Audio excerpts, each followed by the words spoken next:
నమస్తే అండి, food hub ఛానల్కి స్వాగతం. ఇప్పుడు చపాతీలు మెత్తగా రావాలి అని చాలామంది అడుగుతూ ఉంటారు. చపాతీ మెత్తగా రావడానికి ఏ విధంగా చేయాలనేది నేను చూపిస్తాను. ఇది నాది ఫస్ట్ టైం నేను యూట్యూబ్లో చేయడం. ఆసక్తి ఉన్నవారు ఎవరైనా సబ్స్క్రైబ్ చేస్తారని కోరుకుంటున్నాను. Thank you very much.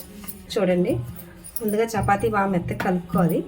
కలుపుకున్న తర్వాత చిన్న చపాతీ చేసిన తర్వాత కాస్త ఆయిల్ వేసి ఈ విధంగా ఆయిల్ మొత్తం స్ప్రెడ్ చేయాలి. చేసిన తర్వాత మనం చపాతీని ఎలా అయితే ఫోల్డ్ చేస్తామో దాన్ని బట్టి మనకి పొరలు పొరలు రావడం వల్ల జరుగుతుందండి.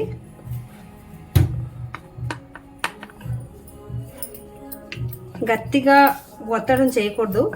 జస్ట్ అంటే సున్నితంగా చపాతీ ఒత్తితేనే మనకి ఆయిల్ విడిపోయి మొత్తం చపాతీ పొరలు పొరలుగా వస్తుంది. ఎక్కువ ఒత్తడం వల్ల కిందన అంటుకుపోయి మొత్తం అంతా చపాతీ షేప్ మారిపోతుంది. నెక్స్ట్ టైట్ అయిపోతుంది అన్నమాట.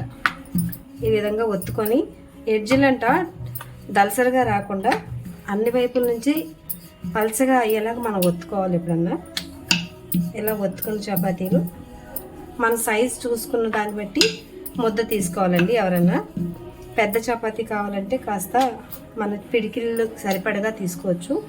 లేదు బాగా పల్చగా తినేవాళ్ళు ఎవరైనా ఉంటే ఇలా చేసుకోవాలి. చేసిన తర్వాత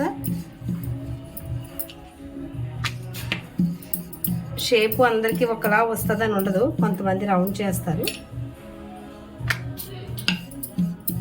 ఇలా చేసిన తర్వాత ఇక్కడ దలసరిగా ఎక్కడ లేకుండా చూసుకోవాలి. చూసిన తర్వాత పెనం మాత్రం కాస్త బాగా కాగాలండి. కాగిన తర్వాత ఇలాగ ఒత్తిన చపాతీ వేడెక్కిన పెనం మీద వేయాలండి. వేసిన తర్వాత పెనం మాత్రం బాగా కాగితేనే మనకు చపాతీ బాగా పొరల్లా వస్తుందండి. నెక్స్ట్ ఒక వైపు కాలిన తర్వాత చపాతీని తిరగవేసి ఆయిల్ ఇంట్రెస్ట్ ఉన్న వాళ్ళు వేసుకోవచ్చండి. లేని వాళ్ళు మాత్రం అలాగ సుక్క చపాతీలా చేసుకోవచ్చు.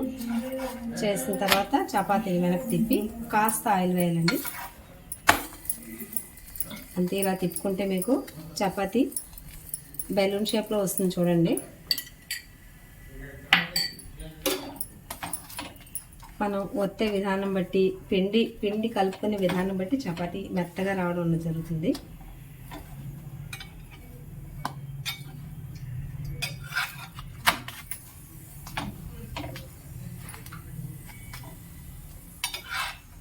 చూడండి, చాలా స్మూత్గా ఉంటుంది. చూడండి, రెడీ అయిపోయిన చపాతీలు. చూసారా, ఇలా ఒక్క ఫింగర్తో విరిపినా చపాతీ అంత స్మూత్గా విరుగుతుంది. ఇలా ఏ గ్రేవీతో అయినా తినచ్చు, ప్లెయిన్గా తిన్నా సరే మీకు గట్టిగా ఉండడం అనిపించదు. చూడండి,